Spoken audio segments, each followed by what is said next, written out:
ಆತ್ಮೀಯ ಸ್ಪರ್ಧಾ ಮಿತ್ರರೇ, mister A J Harish 1432 YouTube ಚಾನಲ್ಗೆ ಸ್ವಾಗತವನ್ನು ಬಯಸ್ತಾ ಇದ್ದೀನಿ. ಇನ್ನು ಯಾರೆಲ್ಲ ನನ್ನ ಯೂಟ್ಯೂಬ್ ಚಾನಲನ್ನು ಸಬ್ಸ್ಕ್ರೈಬ್ ಮಾಡಿಕೊಂಡಿಲ್ಲ, ಸಬ್ಸ್ಕ್ರೈಬ್ ಮಾಡ್ಕೊಳ್ಳಿ. ಹಾಗೆ ಮೇಲೆ ಕಾಣುವ ಬೆಲ್ ಬಟನನ್ನು ಪ್ರೆಸ್ ಮಾಡಿ ಅಂತ ಹೇಳ್ತಾ, ಇಂದಿನ ವಿಶೇಷತೆ ಪುಸ್ತಕಗೂಡು ಅಂತ. ನನ್ನ ಮನೆಯಲ್ಲಿರುವ ಪುಸ್ತಕಗೂಡು ಅಂತ ಟೈಟಲ್ ಕೊಟ್ಟಿದ್ದೀನಿ.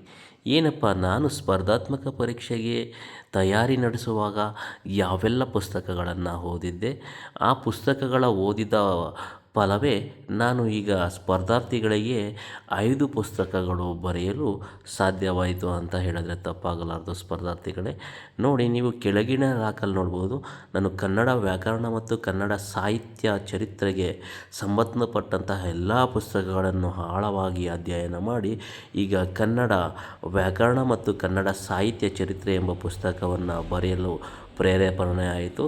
ಹಾಗೇ ಹಿಸ್ಟರಿ ಮಾಸ್ಟರ್ ಪುಸ್ತಕ ಬರೆದಿದ್ದೀನಿ. ಹಿಸ್ಟರಿ ಮಾಸ್ಟರ್ ಪುಸ್ತಕಕ್ಕೆ ನೋಡಿ, ನೀವು ಮೇಲಿನ ಸಾಲನ್ನು ಗಮನಿಸಬಹುದು. ಅದು ಹಿಸ್ಟರಿಗೆ ಸಂಬಂಧಪಟ್ಟಂತಹ ಎಲ್ಲ ಪುಸ್ತಕಗಳು. ಹಾಗೆ ಅದರ ಪಕ್ಕದಲ್ಲೇ ಸ್ಪೈರಲ್ ಬೈಂಡಿಂಗ್ ಆಗಿರಬಹುದು. ಆ ಪುಸ್ತಕಗಳು ನಾನು ಸ್ವತಃ ಎಲ್ಲ ಪುಸ್ತಕಗಳನ್ನು ಅಧ್ಯಯನ ಮಾಡಿ ಬರೆದಿರುವ ಪುಸ್ತಕ ಆಗಿದೆ. ಆ ಕಾರಣದಿಂದ ಅದು ಹಿಸ್ಟರಿ ಮಾಸ್ಟರ್ ಯಶಸ್ಸು ಸಾಧಿಸಲು ಕಾರಣವಾಯಿತು. ಹಾಗೆ ಜಿಯೋಗ್ರಫಿ ರಿಲೇಟೆಡ್ ಬರ್ತಿದ್ದೀನಿ. ನಾನೆಲ್ಲ ಏನು ಸ್ಪರ್ಧಾತ್ಮಕ ಪರೀಕ್ಷೆಗೆ ತಯಾರಿ ನಡೆಸುತ್ತಿರುವ ಈಗ ಈ ಎಲ್ಲ ಪುಸ್ತಕಗಳನ್ನು ಗೆ ತಗೊಂಡು, ಈ ಪುಸ್ತಕದಲ್ಲಿರುವ ಕಂಟೆಂಟನ್ನು ತಗೊಂಡು ನಾನು ಪುಸ್ತಕಗಳು ಬರೆದಿದ್ದೀನಿ ಸ್ಪರ್ಧಾರ್ಥಿಗಳೇ. ಆ ಕಾರಣದಿಂದ ಇಷ್ಟೊಂದು ಪುಸ್ತಕಗಳಿಗೆ ಒಳ್ಳೆಯ ರೆಸ್ಪಾನ್ಸ್ ಸಿಗ್ತಾ ಇದೆ. ನಾನು ಸ್ವಗ್ರಾಮಕ್ಕೆ ಬಂದಿದ್ದೆ. ಸ್ವಗ್ರಾಮದಲ್ಲಿರುವ ನನ್ನ ಪುಸ್ತಕಗೂಡು, ನನ್ನ ಕೋಣೆಯಲ್ಲಿರುವ ಪುಸ್ತಕಗೂಡು ಇದು. ಹಾಗೆ ನಾನು ಇರುವ ವಿಜಯನಗರದಲ್ಲೂ ಸಹ ಒಂದು ಪುಸ್ತಕಗೂಡಿದೆ. ಅಲ್ಲಿರಬೇಕಾದ್ರೆ ಪುಸ್ತಕಗಳನ್ನು ಓದುವ ಹವ್ಯಾಸವನ್ನು ಬೆಳೆಸ್ಕೊಂಡಿದ್ದೀನಿ. ಈ ಹವ್ಯಾಸದಿಂದ ಇಷ್ಟು ಪುಸ್ತಕಗಳು ಬರೆಯಲು ಸಾಧ್ಯವಾಯಿತು.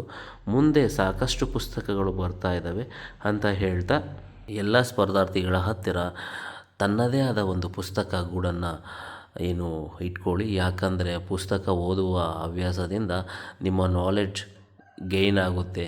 ಆ ಕಾರಣದಿಂದ ಹೇಳ್ತಾ ಇದ್ದೀನಿ, ಯಾವುದೇ ಸ್ಪರ್ಧಾರ್ಥಿಗಳು ತಮ್ಮದೇ ಆದ ಪುಸ್ತಕವನ್ನು ಓದುವ ಹವ್ಯಾಸವನ್ನು ಬೆಳೆಸ್ಕೊಳ್ಳಿ.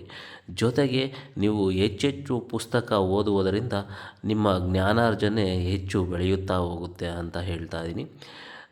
ಯಾರು ಸ್ಪರ್ಧಾರ್ಥಿಗಳು ತಡ ಮಾಡದೆ ನೋಟಿಫಿಕೇಷನ್ಸ್ ಆಗುತ್ತೆ. ಆ ಕಾರಣದಿಂದ ನೀವು ಪುಸ್ತಕವನ್ನು ಚೆನ್ನಾಗಿ ಅಧ್ಯಯನ ಮಾಡಿದ್ದೆ ಆದರೆ ನಿಮ್ಮ ಯಶಸ್ಸು ಖಂಡಿತವಾಗಿ ಫಲಿಸುತ್ತೆ ಅಂತ ಹೇಳ್ತಾ ಇದ್ದೀನಿ. ಆ ಕಾರಣದಿಂದ ಎಲ್ಲ ಸ್ಪರ್ಧಾರ್ಥಿಗಳಿಗೂ ಜಯ ಸಿಗಲಿ ಅಂತ ಹೇಳ್ತಾ ಹೋಗ್ತಾ ಇದ್ದೀನಿ. ಸ್ಪರ್ಧಾರ್ಥಿಗಳೇ, ನಿಮ್ಮ ಪುಸ್ತಕಗಳನ್ನು ನೀವು ಓದುವುದರಿಂದ ನಿಮ್ಮ ಜ್ಞಾನಾರ್ಜನೆ ತುಂಬ ಬಲಿಷ್ಠ ಆಗ್ತಾ ಹೋಗುತ್ತೆ. ಆ ಕಾರಣದಿಂದ ಎಲ್ಲರೂ ಪುಸ್ತಕಗಳನ್ನು ಓದುವ ಹವ್ಯಾಸವನ್ನು ಬೆಳೆಸಿಕೊಳ್ಳಿ. ಹಾಗೆ ಪುಸ್ತಕ ಓದುವುದು ಜ್ಞಾನಾರ್ಜನೆಗೆ ಅಂತ ಹೇಳ್ತಾ ಇಂದಿನ ವಿಡಿಯೋವನ್ನು ಮುಕ್ತಾಯಗೊಳಿಸ್ತಾ ಇದ್ದೀನಿ. ಧನ್ಯವಾದಗಳು ಸ್ಪರ್ಧಾರ್ಥಿಗಳೇ.